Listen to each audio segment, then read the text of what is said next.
Welcome, everybody. Okay, the solution of the first homework assignment is posted on MU Online, and I hope you got my email that explained a little bit about how the homework assignments are going to be graded this semester. Each problem is going to be worth potentially 3 points, regardless of how easy or how hard it is. They're all going to be graded equally.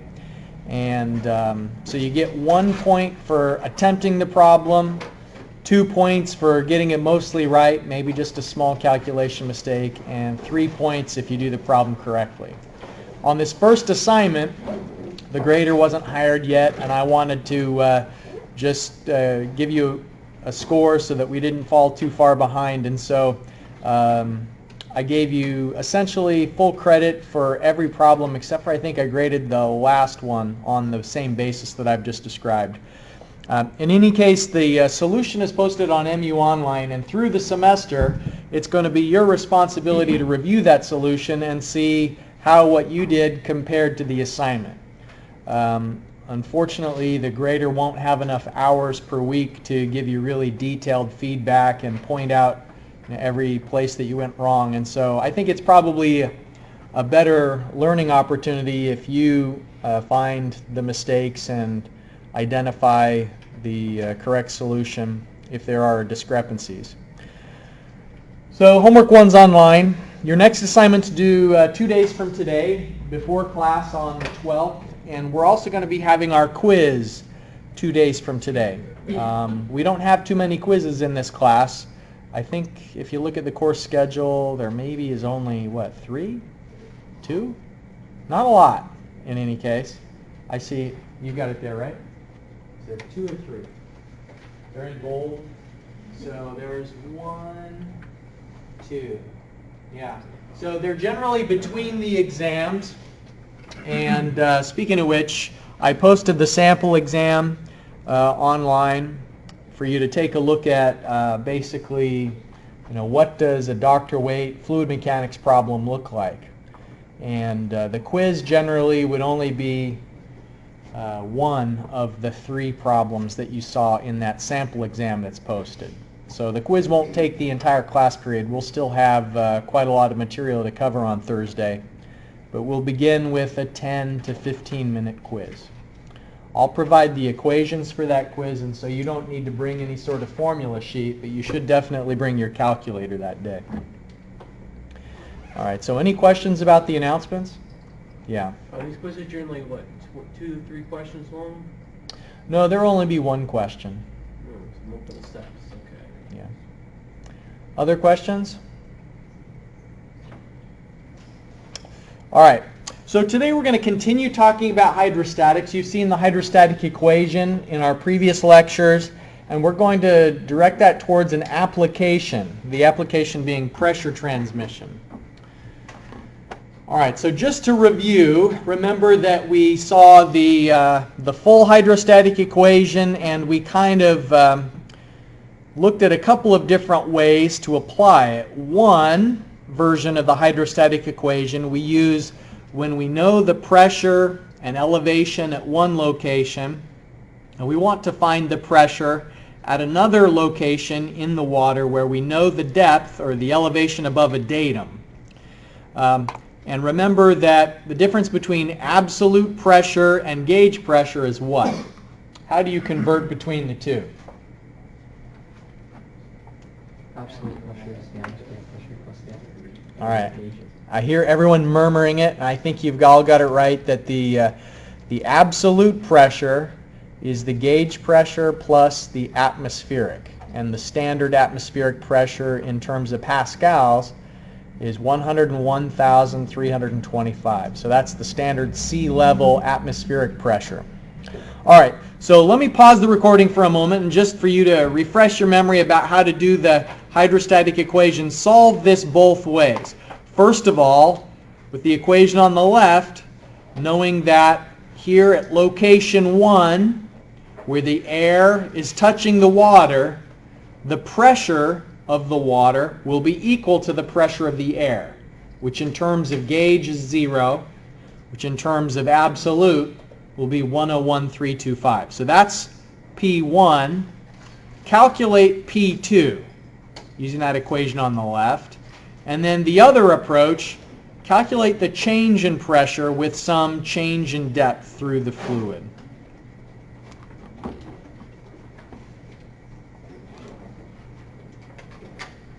I didn't show my steps, but to solve for P2, I would subtract 1 minus 35.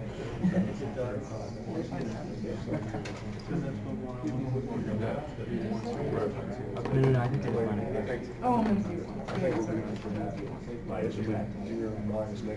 All right, so in this problem, Z1 is the elevation above the datum to the water line. So from the bottom of the tank to the water line, the elevation is 50 meters. That's Z1. Z2, this depth that we're interested in, is 15 meters from the bottom of the tank. So remember, Z is a measurement of elevation. It's not a measurement of depth. So it's elevation above some datum. If we're assuming that the water and the air have the same pressure at the interface of 0 gauge, then we know the P1 and it's the P2 that we're interested in. And so according to the full hydrostatic equation, it looks like the gauge pressure should be 343,350 newtons per square meter. And then the absolute pressure is just 101,325 above that. So we're calling that the full hydrostatic equation, where we keep track of the elevation above a datum for both points. In that abbreviated hydrostatic equation, we're not bothering to know the absolute elevations. We're just looking at what increased depth are we going down through the fluid. And so the delta P, the change in pressure, it's going to be an increase as long as we go downward through the fluid. And then the pressure would decrease if we're going up through the fluid. So any questions about this first part, where we use the so-called full hydrostatic equation? All right, we should end up with the same answer when we use the abbreviated. We've got some delta P that's caused by a change in elevation. Going downward through a fluid is going to increase the pressure. And of course, this being water, I should have mentioned in the previous example, previous one, that the unit weight of the fluid, if they don't give a specific temperature, this semester will just default with 9810 newtons per cubic meter. So the delta H is 35 meters down through the fluid, so that means that the gauge pressure at that depth will be 343, 350 pascals. And then the absolute pressure there would just be the gauge plus atmospheric. So same stuff. Okay, so that's your refresher for the hydrostatic equation. What we're going to do with it today is look at some of the implications of pressure and some of the applications. So one of the places where in civil engineering and mechanical engineering we have to take pressure measurements is in pipeline systems. And this example is asking the question, if you were to connect a water fountain directly to a reservoir, and you knew the elevation of the fountain and you knew the elevation of the water surface in the reservoir, then what would be the pressure inside the fountain?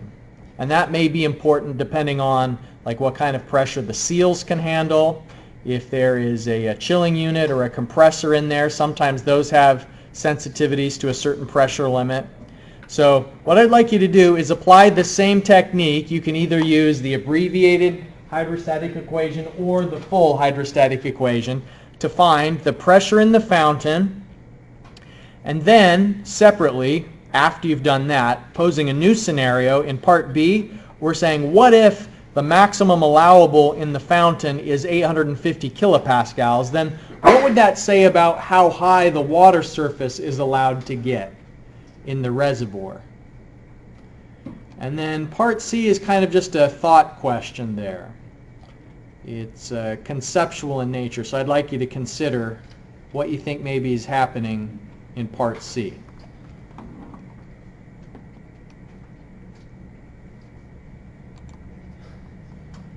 What that spits out is 362.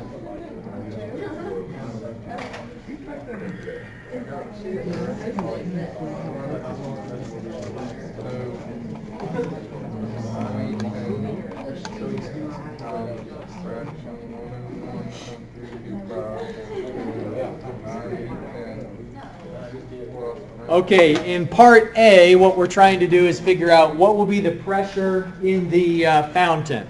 Now, remember I told you that absolute pressures, we're really only going to use absolute pressure if we're doing gas law type problems. And so atmospheric pressure variation due to elevation change or compressing air inside of a tank. So gas laws is when you'll see absolute pressure. Otherwise, if it just says what's the pressure, it's kind of implying that that means a gauge pressure. So it's fine for you to calculate the absolute, but it's really the gauge that we're after. So here we know the elevation of the water and the fountain. That implies some delta H. We're going down through the water from the surface of the reservoir down through the water 27.1 meters. And that's why the fountain is pressurized, is that you can see the water here at the surface, but the water continues behind that concrete dam. So this pipe that goes straight into the reservoir, there's water on the other side of that dam. So the pipe is connected to some water, and there's so much water above it that it's pressurized the water inside of the pipe. So 266 kilopascals essentially is the answer to part A. Anybody else get 266 kilopascals? All right, good. Now in part B it says, what if we have a limit of 850 kPa? And that's actually a pretty typical limit for a municipal water network. Too much more than that and water heaters can start to leak, or different types of valves and fittings. And so 850 kilopascals when we're doing hydraulic design next semester in CE 331, that's what we'll sometimes use as our upper limit. So it's saying if you can have a delta P of 850 and we're using water, then that means that the delta H, the column of water above that fountain, can be 86.65 meters of height. And so the water elevation would be the elevation of the fountain plus 86.65 additional meters. So that takes the water surface elevation to about 675 meters. Any questions so far? All right. This word, hydrostatics, what does that mean? The water is not moving. The water is stationary. We have other equations that we're going to use when the water is moving. We won't be using this delta P is delta H times gamma. Enjoy it while it lasts, because that's the simplest equation you'll see in a while. All right? It only applies when the water isn't moving. So what if you have a longer pipe here? It's kind of a trick question. A longer pipe would do nothing, because assuming that the water isn't moving through the pipe, that means that there is no energy loss, no friction loss. So the static pressure, meaning if the water isn't moving, that pipe could be short or long, and the pressure is going to be the same. The pressure doesn't depend on the pipe length. The formulas you've just used, pipe length wasn't a variable to predict the pressure. But if water is flowing through the pipes, then pipe length is a really important variable in predicting the pressure. So we'll get to that later on, but I did want to re-emphasize that what we're talking about here is an equation that only really applies with any accuracy if the water isn't moving. Okay, now let's talk about pressure transmission. What if we have a compressor? See, I've improved my notes beyond the ones that you printed out. I went and found a picture of a compressor today. So see, it just keeps getting better semester after semester. Next semester, that'll be in their printed notes, and they'll learn just a little bit better than you'll learn. Unless you sketch the compressor there on your page. So you're going to do that. All right, so we've got a compressor connected to a valve, connected to a pipe, and that compressor is pressurizing the air. in this tank where we've got a hydraulic oil below and air above. And what you need to think about is that the pressurized air that's above that oil is pushing down on the surface of the oil. Back in the old days, I could write on the screens because we had a projector onto the whiteboard, but I'm so tempted, but I'm not going to draw arrows pointing down where the air pressure is pushing on the oil. So that pressurized oil, if you go down through the oil, the pressure even goes up a little bit more beyond the pressure at the interface of the oil and the air. But then how does the pressure change when you go sideways through the oil? It's the same. Pressure change only depends on depth. It doesn't depend on any sort of lateral movement. And so the pressure at a given elevation is the same. And then as we go up, the pressure decreases a little bit. But the pressure that acted down from the air onto the oil now is being transmitted upward from the oil onto this cylindrical metal post that's holding up the car. So this is an example of pressure transmission. Pressure is being produced by a compressor, and it's being transmitted through a series of tubes and through an oil to the rest of the system, and the ultimate function of this system is to lift up a heavy vehicle. The units that are applicable here is that pressure has units of newtons per square meter, and this pressure is acting over an area. So if we think about this cylindrical post, it's circular, and there's some area there that the pressure is acting up over. And so if we know the magnitude of the pressure, or the pressure intensity, and if we know the area across which the pressure is acting, then we can know what force is being applied upward, and therefore, when it's in equilibrium, how heavy that car could be. So let's just do, for instance, let's do a what if here. What if this post diameter was 25 centimeters? So from that we can calculate the area. Area is pi d squared divided by 4. And we know from a gauge that the pressure in this tank is 600 kilonewtons per square meter. And it looks like the interface of the oil and air on the left is about the same elevation as the oil and this metal part on the right. So what we're going to assume is that the 600 kilonewton per square meter pressure right here at the oil-air interface, it's the same pressure at the oil and the cylinder. So my question is, what force could lift up the car? Like, what force is it generating due to the pressure that's been applied?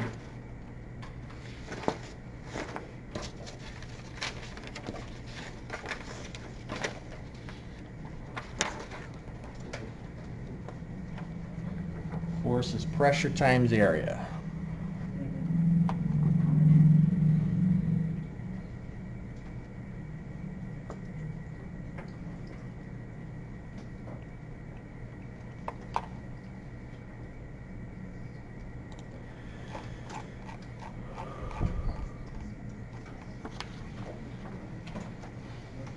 Okay, our system is pressurized air that gets transmitted to that metal post. We have the area given to us. We measured the pressure. So the force is 29,454 newtons. And in terms of what mass of the vehicle could be lifted up, that's approximately 3,000 kilograms of mass. So that would be enough to lift up like an F-150 or a Mercedes. Now the slide asks a follow-up, kind of a thought question. What happens if you turn the air compressor on? So let's say that right now the system is in equilibrium with the pressure at 600 kilonewtons per square meter. like this vehicle is 3,000 kilograms. But what happens if you turn the compressor on? Now you're not in equilibrium anymore. So what's going to happen to the system? If you add, Accelerate. okay? And so in terms of the vehicle, what's going to happen to the vehicle if we turn on the compressor? It's going to go up. So let's say that we take the pressure from 600 kilonewtons per square meter to 605, and then we turn the compressor off. Well, if you add more pressure, it's not going to keep going up forever. It's going to go up, and then it's going to stop. And it will reach an equilibrium to where the amount of pressure acting on that post is equal to the pressure at a certain elevation. So in other words, let me just draw it on the whiteboard this way. We've got coming over sideways. Okay. So here's the oil. Here's the air. We've got it enclosed, and the gas is coming in from here. Okay.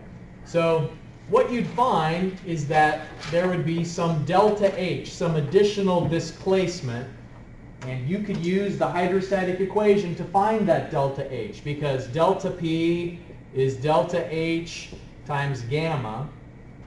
If this was turned up to pressure is 605 kPa, then it would also be here is 605 kPa. And so then as you go upward through the oil, the pressure would be decreasing, and eventually you'd get to this point where the pressure is 600 kPa, because the change of the turning on the compressor isn't going to adjust how heavy the car is. The car still has the same weight and the same mass, regardless of it was before or after we turned on the compressor.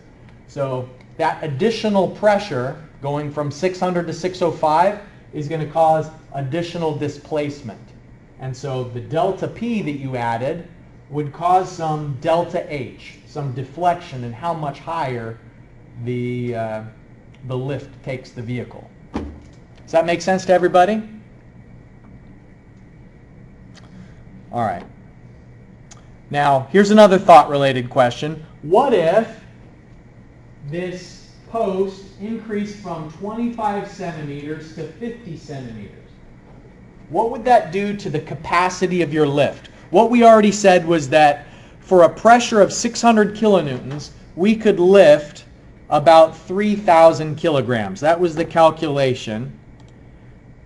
3,000 kilograms or 29,454 newtons. That's the capacity of the lift if we are pressurizing to 600. What if you doubled the diameter? Your capacity would increase by 4. The capacity would increase by 4. Anybody else agree with him? Why would it increase by 4 if all you did was double the diameter? Because it increases with the square.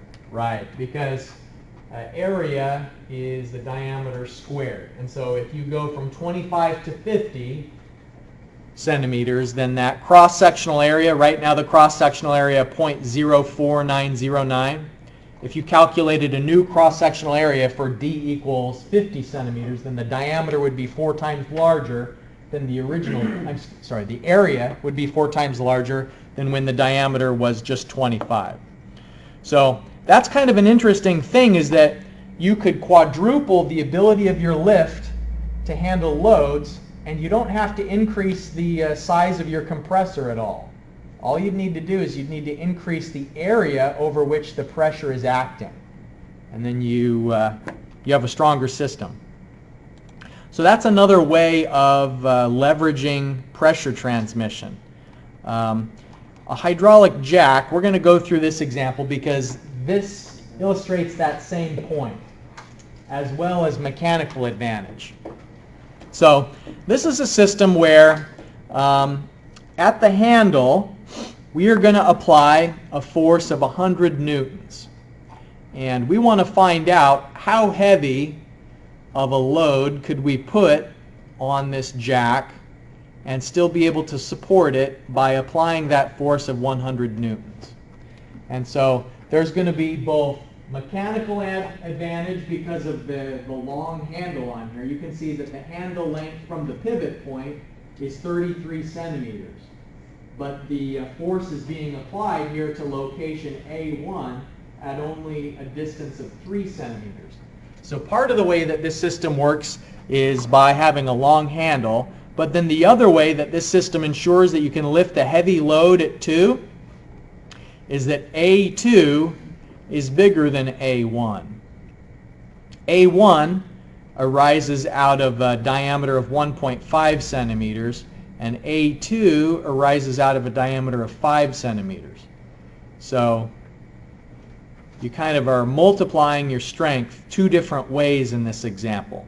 They're both at the same elevation. So once you calculate the pressure of the fluid at the interface of that piston, it's going to be the same pressure at the larger diameter piston. So it's transmitting the pressure, but there isn't going to be a change in pressure across A1 and A2. Now, I don't want to just show you this calculation and have you copy down the numbers, but at the same time, I don't want to just turn you loose without any further hints. And so what I'm going to do is I'm going to draw a couple of things on the whiteboard, these sketches that I hope maybe will imply what you need to do to calculate. So I'm going to put a couple of sketches on the whiteboard on the left and then give you a few minutes to work through this, discuss it with your classmates, and remember what we're trying to figure out is how heavy of a load can be supported at 2.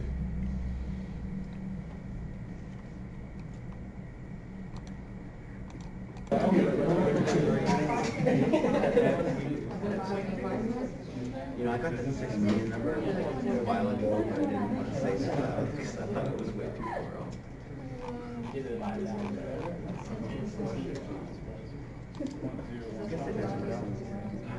What did you do?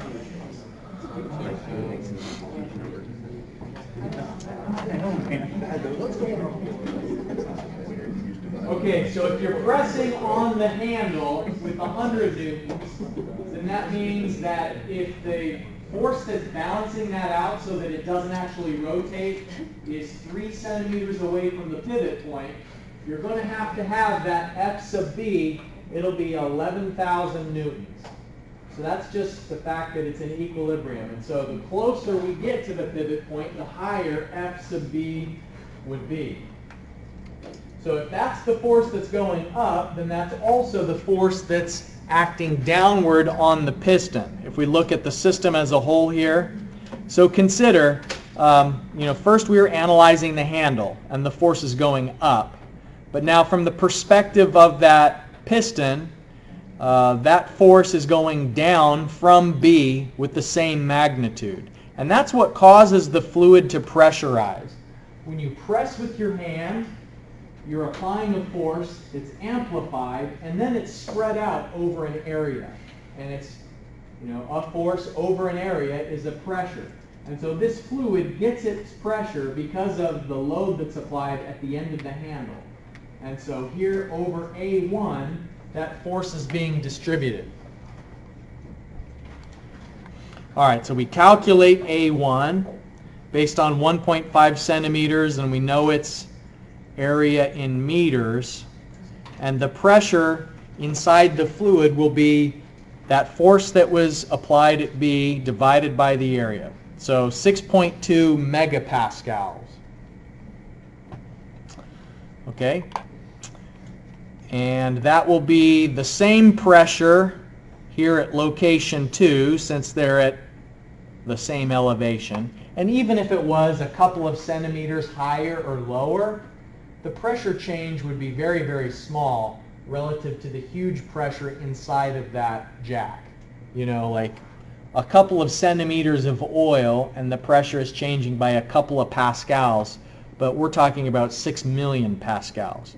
So we don't have to sweat too much about whether they're exactly at the same elevation. The capacity of the jack is going to be about the same either way.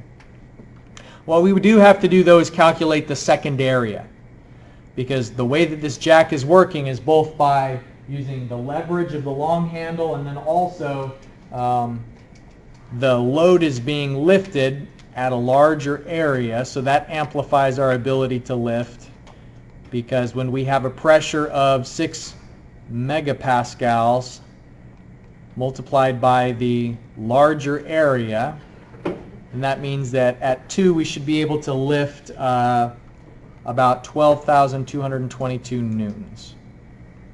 Anybody else get same thing? Okay, good. So those are a couple of problems having to do with pressure transmission. What we'll talk about now is an application of the hydrostatic force known as manometry.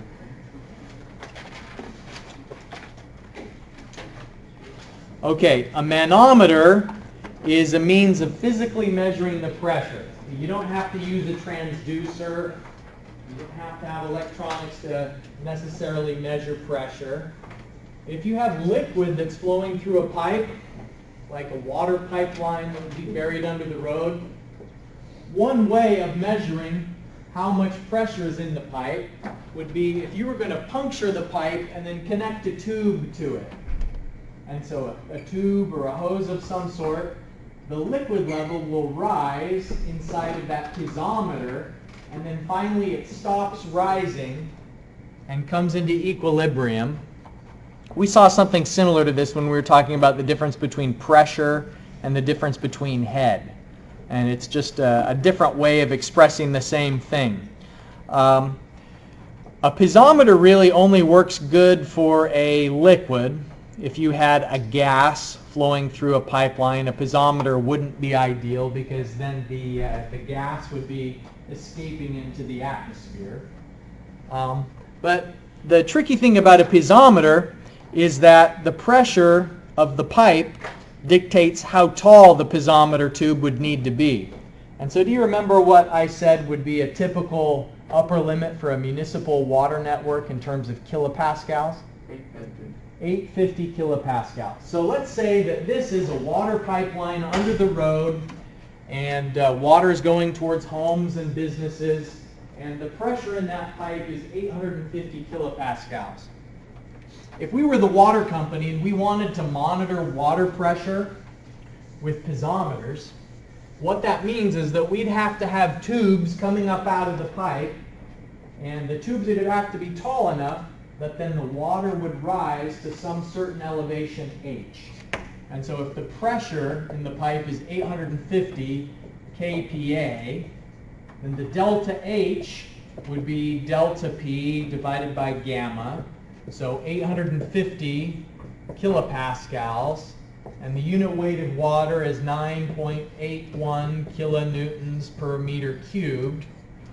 So that delta H is going to be more than 85 meters. 86.6 meters. It's not really practical. You know, if the West Virginia American Water wants to know what's the pressure at certain points through Huntington, then they'd have to have these 90-meter tall translucent columns, so you could get on stilts or a cherry picker and go, okay, there's the water level. And there's a pressure in the pipe. You'd be shouting down.